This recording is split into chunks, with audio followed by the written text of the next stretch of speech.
Lapena prangsi nang litum labangso video description along stami labangso link mate labangso website nang litum long pon ikpo pmkisan.gov.in nang litum chrome along le dam pen stami nang litum ridam ikmelo lapena litum stami wang lo bulde nang litum mobile screen along stami dakado kave la sun arjan dake thek long pon ateng nang litum stami thek pon long ikpo pm kisan saman nidi labangso official website lo dakbang nang litum kado kavita chini ikpo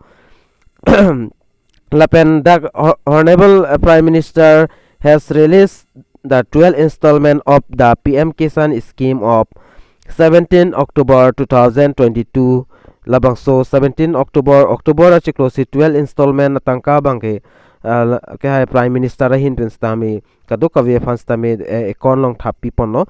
lapen penangan na tumbang long dun ikpota hailo lapen penangan na tumbang long dun de datta hailang rasi kilong non dia tumpani lipu thona ni tumpan nang chuning ri thup nang than thui lambang la helo nali tum prabjin pen CSC mate common service center dam pen nali tum aadhar card la pen bank passbook chepon pen nali tum KYC bang nali tum verify dam igon la lo prote nali tum labang swalli mate labang so tangka bang nali tum long ikpo jola helo non ta nali tum phandak apor dolang lasi padar depin pen nali tum kilong le tum jong sa ali chu endon lang pol nang le tum CSC center dampen labang so EKYC bang ke nang le tum verify dam ingon lapen pini labang so video long nili nang ke than poni pu bang ke nang le tum ta kadoka vista me chini ikpo ta hailo helmet title long stame thek pon long ik at pol son thak thak sini li labang so video long stame non nang le tum pan nang than pa chini pon ik pol apen nang le tum han ta tuning reglo nang le tum stame video ke chengmen kijut an kilang ya pansin nili hen penang tuning reglo la pen labang so channel long si non sin ka humri mi lang pole nali tum ka chingon pen subscribe gon la pen bell arjanta tingni ne pin benali tum bere gon la la polte monon pin le jada sonai la bang so YouTube channel long upload sta me nali tum ka chinda prang la pen kilong da prang ya fan lo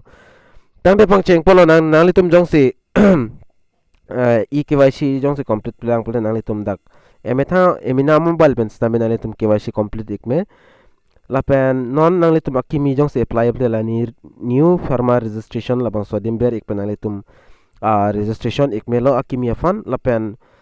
nona bangke lapen dak pena nang litum dak option long poni lapen dak beneficiary status nang litum jong si non EKYC dam verify dam lapen akimi se apply able nang litum labang so status nang litum dak beneficiary status long nang litum chilang ikme lapen puthot non nili nali tumhan nang thanda mi bang dak beneficiary list along si nang pon ek pomate nang piklang pon ek pola pen la beneficiary list la bang ke non kai apply mi tumta penangan e dola la se la bang so list along amen doma ave ma la bang so puthak non nang li tumhan nang piklang pon ek ponili nali tum sta me beneficiary list la son ke tok du igi la bang so din nali tum ber igon dak ber ik det pen link det mena fit nali tum la screen along ke thek long ateng nali tum mobile long stame nali tum ta thek long pon ek pola pen dak beneficiary list mate beneficiary details kelang dim dak nang klang ek elo la pen nali tum aprang si dak pen state select ponang po la pen state selected pen afit dak district selected pen afit sub district selected pen afit nali tum block selected pen afit nali tum dak village abang ke select ponang po non nali tum afan nili example nili dak pen state select pon ek po state bang Assam nili dak select pon ik elo lapen puthot nili non district bang dak pen select pon ik pon nali tum ta ingwai pon ego koso district pen ma nili dak Karbi long nili dak chongwai pon ik elo lapen puthot nili dak sub district dolang sub district nili dak ingwai pon ik pon nili dak dipu nili dak ingwai pon ik elo lapen puthot nali tum dak block bang dak ko chongwai tu ik nang pon nali tum block nili example nali tum hanan pikla ya fan nili Hauraghat nili dak select pon ik elo lapen la select ek det pen afidak amoson loading ekpo lapen kadoka ve state lapen district sub district lapen block an nili select pon lo puthot na litum la kijut sila bange village na litum dak pen select pon iknang po lapen nili dak la babu be gaung pun litum thekloing nili la bangso dim select pon ik elo lapen non na litum la get report na litum la aber thekloing get report labang sodim nang litum ber ik nang po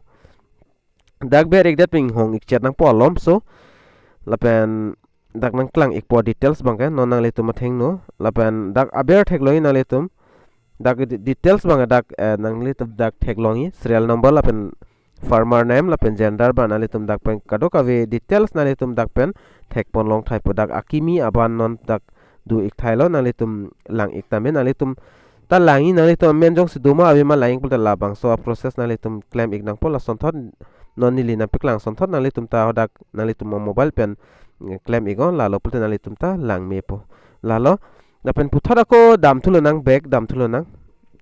nili puthot dak penang than pon thu ik penali tum afan aprang sinali tum dak pen la state bank select ponang po district la pen sub district block la pen dak nang litum arong amen dak chongwai pon ik nang pol la village pitok dim dak la hailong nang litum fill up ik thailo puloten la get report pudi la bang so dim ber ingo la pen nang litum la aber bangke nang litum dak report mate amendo an bangke nang litum langlong ik po la hello la pen nang litum jong si non akimi ke apply pulote nili labang so video ta nili semarik elo nang tum ke dam tu nang la new farmer registration labang so dim nang tum ber ik nang po dak ber ik dat pen la so labang so page ta da sab so ching pu ik po loading ik po la pen nang tum dak thek po long ik po rural farmer registration la pen arbor farmer registration la som dak tok thek long po nang tum dak aadhaar number ber igol la pen nang tum dak mobile number ber igon la pen nang tum dak pen state select pon ik nang po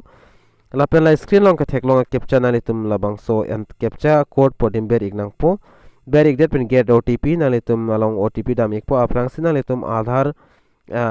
portal long pen otp nang le ik po labang so otp ta ber ik nang po la pen puthot nali tum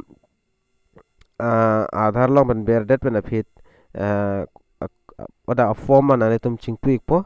nali tum dak thek pon long igi nili dak thiek penang than pon ik po nali tum aadhaar number ber ik nang po la pen nali tum aadhaar website long pen otp nang le ik po la pen otp ba nali tum ber ik det pul nali tum dak personal details nali tum dak pen apply ik me po jola hello process bangke la sin